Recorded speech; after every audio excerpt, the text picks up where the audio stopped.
मङ्गलं श्री वडाङ्गेश्वराय मङ्गलं गुरुवर्धवर्धाय गुरुकुलस्थापाय गजराजपुत्राय मङ्गलं श्री वडाङ्गेश्वराय माहेशवंशाय मङ्गलं श्री महादेवरूपाय मङ्गलं महामुनिपूज्याय महामन्त्रभजकाय महायोगीशीलाय मङ्गलं श्री वडाङ्गेश्वराय मङ्गलं भवरोगनाशाय मङ्गलं श्री शिवधर्मरक्षाय मङ्गलं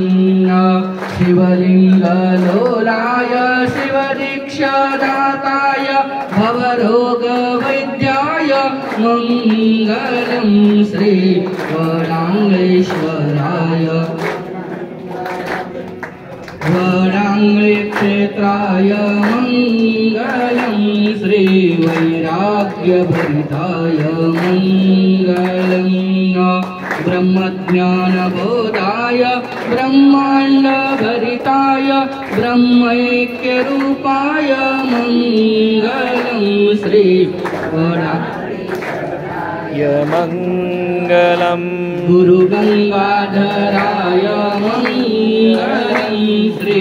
वडाङ्गेश्वराय मङ्गलं